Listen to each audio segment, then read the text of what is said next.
नमस्कार दोस्तों, स्वागत है आपका हिंदी नॉलेज शो में। तो दोस्तों, भारत और रूस के रिश्तों में पिछले 1-1.5 साल से लगातार दरारें पड़ रही थी और आखिरकार वो दरारें बहुत ज़्यादा बढ़ गई हैं और भारत और रूस की सरकारें सीधे सीधे टकरा गई है। भारत और रूस के विदेश मंत्री आपस में भिड़ गए हैं। जी हाँ, और ये सब हो रहा है चीन के कारण, क्योंकि रूस का यहाँ पर कहना ये है कि भारत को रिश्ते सुधारने चाहिए, चीन से दोस्ती करनी चाहिए और पश्चिमी देशों के खिलाफ खड़े होना चाहिए। जबकि भारत का कहना यह है कि भारत उन्हीं देशों से रिश्ते सुधारेगा जो भारतीय शर्तों पर चलेंगे। ऐसा नहीं है कि भारत की जमीन पर कब्जे होते चले जाएं और भारत के सैनिक शहीद होते चले जाएं और भारत उनके साथ गले मिलता फिरे। जी नहीं, ऐसा नहीं है और ना ही ऐसा कभी होने वाला है। तो चलिए जान लेते हैं कि आखिरकार दोनों देशों की तरफ से कहा क्या गया है।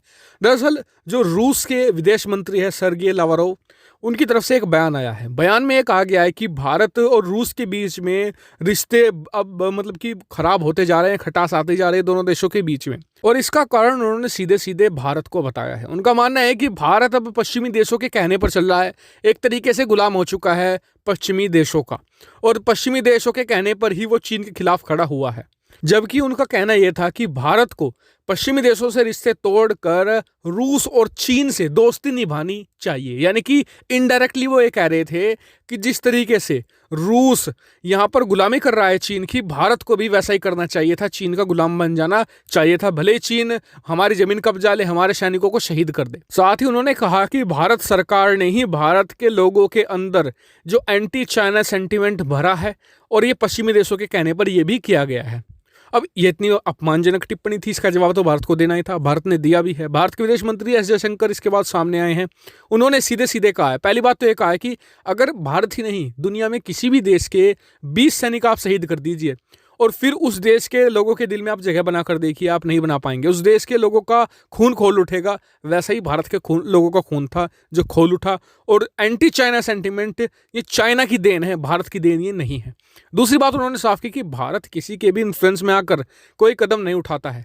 जब भारत की जमीन पर कब्जा हो रहा है और रूस जो भारत का दोस्त माना जाता था, दूसरी तरफ जाकर शी जिनपिंग के साथ व्लादिमीर पुतिन रूसी राष्ट्रपति गलबाहियां पा रहे थे, उनके साथ गले मिल रहे थे, अलग अलग डील कर रहे थे हथियारों की, तब उन्हें यह सोचना चाहिए था। जब रूस और चीन मिलकर अलायंस बनाएंगे तो भारत के लिए तो खतरा होगा ही। भारत पश्चिमी देशों के साथ दोस्ती करेगा ही, फिर तो ये भारत की मजबूरी है, क्योंकि भारत को भी तो अपनी पक्ष मजबूत करना होगा। ऐसा तो है नहीं कि हम सारी उम्र बैठे रहेंगे रूस की एक तरीके से भरोसे कि रूस हमें साथ देता रहेगा। यानी कि भारत ने भी एक करारा जवाब दिया है रूस को, रूस के विदेश मंत्री को, जो एक तरीके से नाप शनाप बोल रहे थे भारत के बारे में।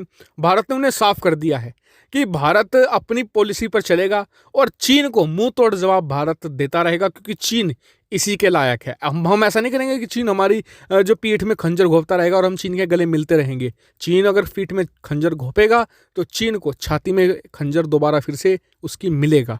आपका क्या मानना है भारत के इस रिप्लाई पर और रूस के इस बयान पर? कमेंट करके मुझे ज़रूर बताएगा। वीडियो को सभी के साथ शेयर भी कीजिएगा और चैनल को सब्सक्राइब करना बिल्कुल मत भूलिएगा। ऐसी बहुत सारी defence, foreign policy, finance related video के लिए। Thank you for watching video.